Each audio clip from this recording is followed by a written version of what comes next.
What's going on, everybody? So, today I want to talk to you a little bit about politics and science and game theory and Jonathan Nash and how this stuff plays into all of the politics as far as how the Democrats and the Republicans operate. It's a lot of stuff that a lot of people don't consider and don't understand as far as the math and science behind what is actually occurring with the political world. Um, so, when you get into this stuff, and I'll be doing other videos as well a little bit more often. But I wanted to start with this specifically with what's going on with the political climate. Um, when you get into this stuff with Jonathan Nash, you realize a few key things are at play here. Um, so if you ever watched the movie A Beautiful Mind, um, you know that Jonathan Nash had spit in the face of 50 years of mathematics, was the way that they worded it. He was challenging oligopoly. You don't have to understand a lot. I know that a lot of this stuff is going to be a little bit intense, more intensive. It's not the main focus here. So, like, I'll explain what needs to be explained. But he was challenging oligopoly and a lot of other systems and equilibriums and how they function. With mathematics, what he did was he proved that the maximum potential of a chain is only achieved through the maximum potential of the individual links of the chain. So you have to maximize the potential of the links to maximize the potential of the chain. So it's a way of saying that a chain is only as strong as its weakest link, but he was dealing with the maximum potential and maximizing potential. But it's for those reasons that when you get into politics, the mantra up until this point, you're dealing with post World War II, Cold War, Red Scare, all this different stuff. The mantra was for the greater good. It was everybody does what's for the greater good. And he was challenging this, okay? And he correctly so. If everyone does what's best for the group first, this socialism idea is what it was. That's what ends up being socialism at the extreme. And they're not taking care of themselves. It's irrelevant. It doesn't matter. The individual components have to be taken care of. And so the mathematics proves that everybody has to do what's best for themselves, then the group. It's just the idea that if I don't have any food, then I don't have any food to spare. If I give you all my food, I starve. I've completely destroyed the entire point of this. One of us is still going to die. Okay. So it gets applied more into physics and chemistry and all this other stuff that you can plainly see when you study the field work outside of mathematics. But in regards to oligopoly, you have game theory, Nash equilibrium, all this stuff at play, where he proved a few other key things here. One is that a greater than sum is achieved through equilibrium. Any equilibrium will generate a greater than sum. In the case of biology, you put a sperm, an egg, and a womb together, you get a baby. The baby is it's greater than the individual components that made it. You get to an atom, proton, neutron, electron. An atom is greater than the individual components that made it. There's a dimensional growth at play here.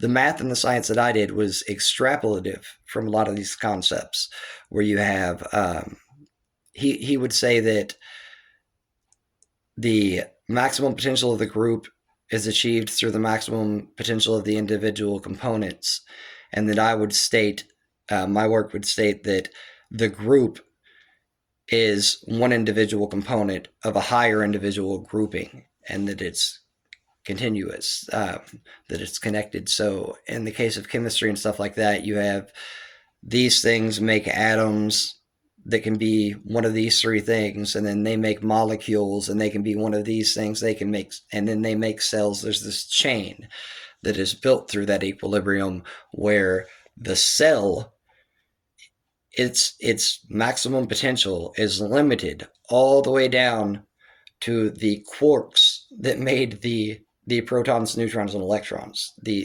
things that make subatoms. So there's a connection all the way down the chain. Okay, from the quark here all the way to the cell through this entire thing. There's dimensional growth. There's other stuff that's at play with this, but when it comes to economics and politics and all this stuff, his work was actually fairly simple, and really easy to understand. So you have Coke and Pepsi. Everybody understands Coke and Pepsi. What it did with the mathematics work was state that, okay, with Coke and Pepsi, if they do not compete against each other, or if they don't compete with each other, where they do their thing and they do their thing and they're separate, right? Coke makes $100. Pepsi makes $100. Just say they both make $100 a year to keep the math easy. You can add all the zeros you want. But Coke makes $100 a year. Pepsi makes $100 a year. Okay. When they start competing with each other and against each other, $1,000 is generated. $1,000. They make 1,000 times what they were before, right? So, yeah. So they're making $100 a year each separately. But when they start competing against each other, instead of there only being $200 between them, there's $1,000 that gets made, right? It's this idea that a greater than sum is generated through this equilibrium. The competition causes more people to buy more of their product. It's manipulative. It's all it is. So that it doesn't matter if one of them is making $800 a year and the other one's only making $200 a year down here. They're both still making more money than they would have not competing with each other.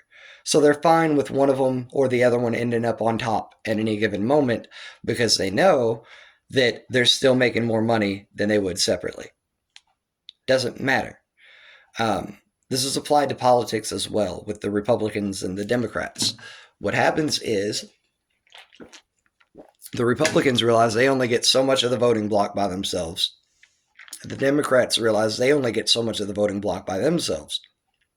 And so the end result is that when they compete against each other, the Republicans and the Democrats, they get a hell of a lot more voters.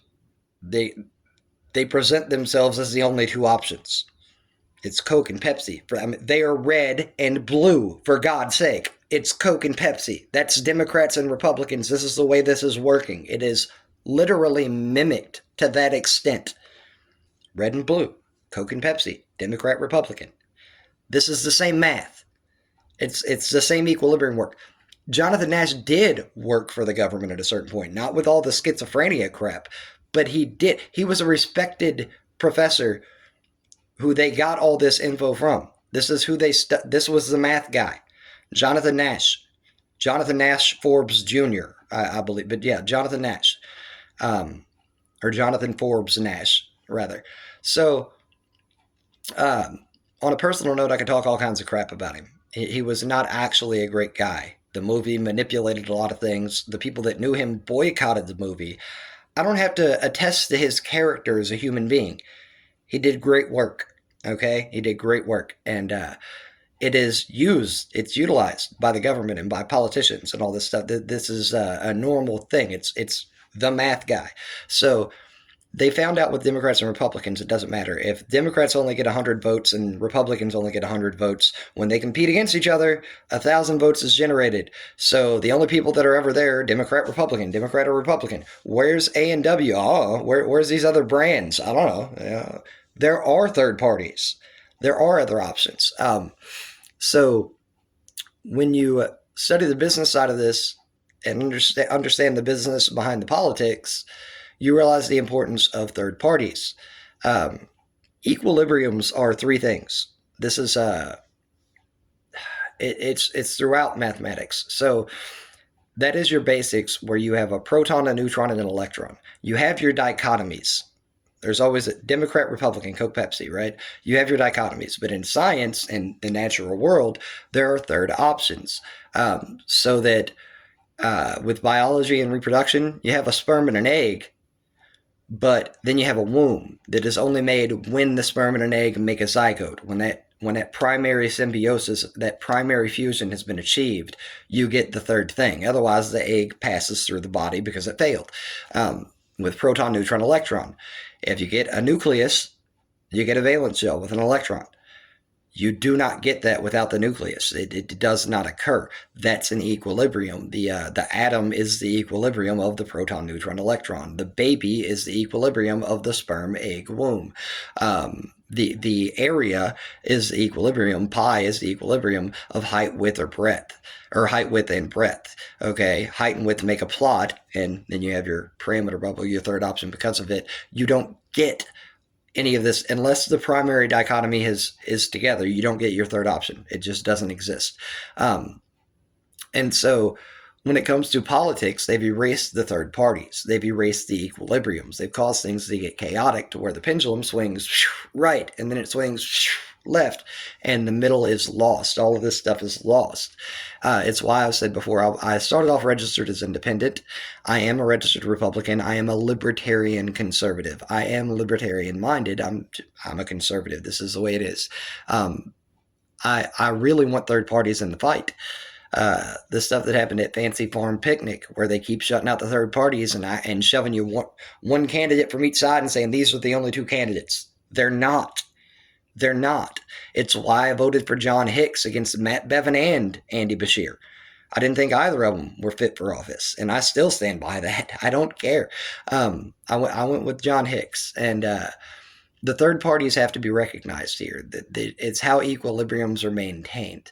Otherwise, things go off the rails. Everything gets violent. And when it comes to politics, they really understand these things. They know how to manipulate you. They know how to do it. So they always create these dichotomies, these false dichotomies of, well, you're either for murder or against it. What about self-defense? Nope. We're not going to talk about self-defense. You're either for murder or, it's like, no. There's another thing here that is, I killed somebody, but it wasn't murder. Okay, I didn't go murder somebody. They were trying to kill me. I defended myself. There's always a middle in between the options. And the Democrats and Republicans are great at trying to make you forget that, to make you believe that, well, what are you going to do? You're going to vote for the other guy? I'll vote third party for this election, actually. Who's that independent candidate? Who's that libertarian? I don't particularly care for the Green Party. I really don't. They're not really green, in my opinion. They're weird. But yeah, I still want the third parties there. I want them to have a voice because it balances out and it keeps everything in check. How many branches of government do we have? Three branches of government for checks and balances purposes. Okay?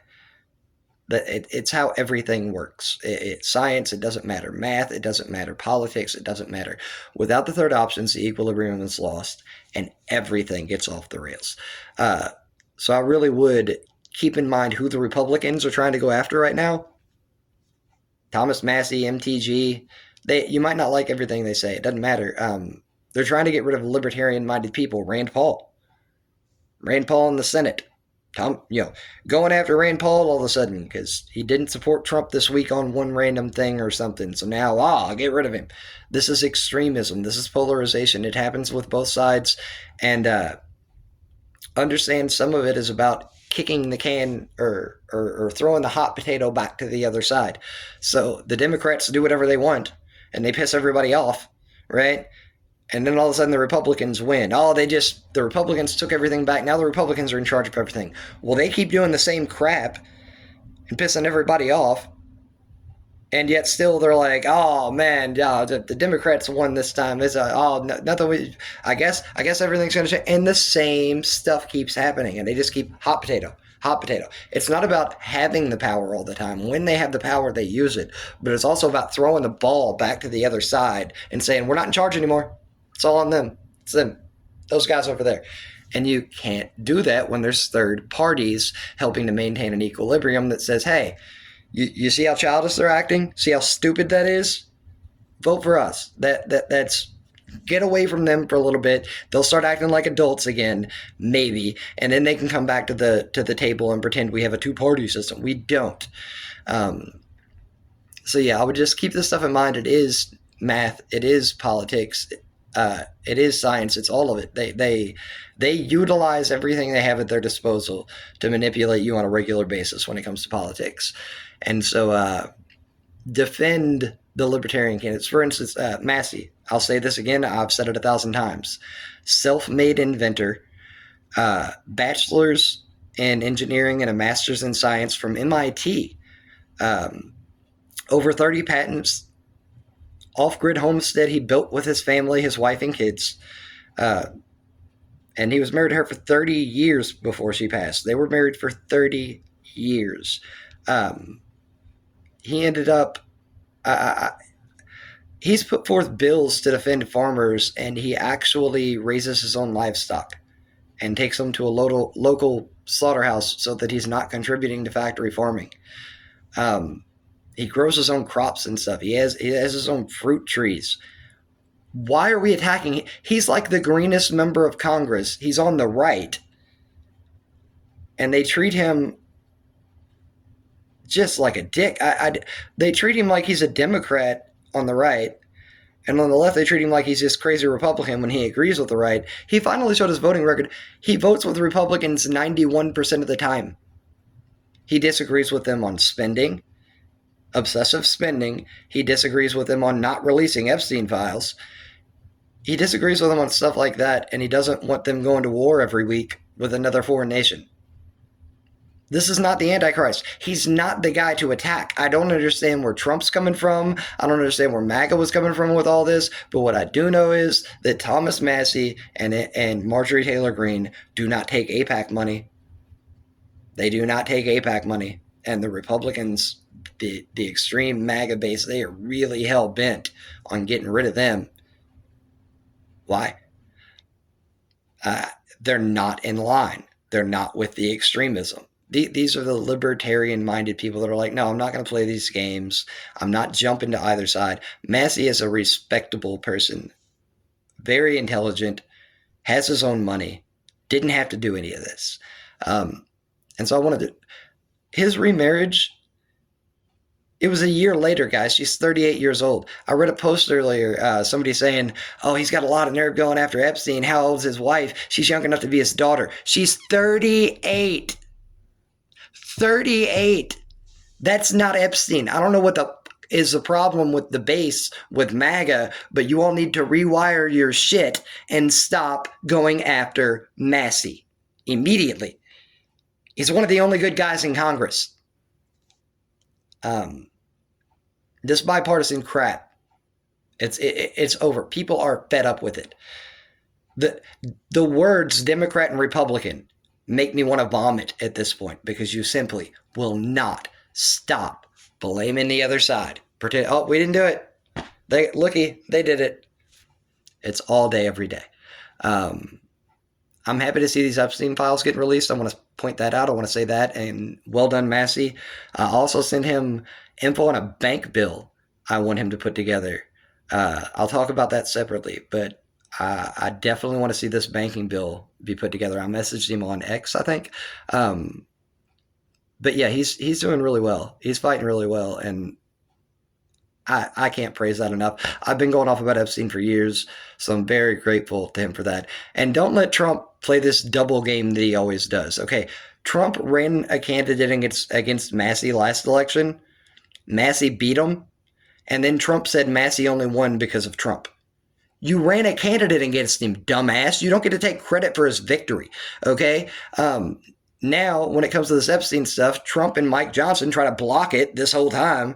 And then when Massey gets all the votes and says it's going to happen, Trump comes out all of a sudden and he's like, yeah, release Epstein files. Well, yeah, of course, we should be doing it. It's like, you've been actively trying to stop it. Donald Trump came out and spoke to a camera with a microphone he knew was turned on. And he said to them, who is this Epstein guy? Epstein? They're still talking about this Epstein guy? He's a douche. At this point, he proved he does not deserve any of the respect we had for him.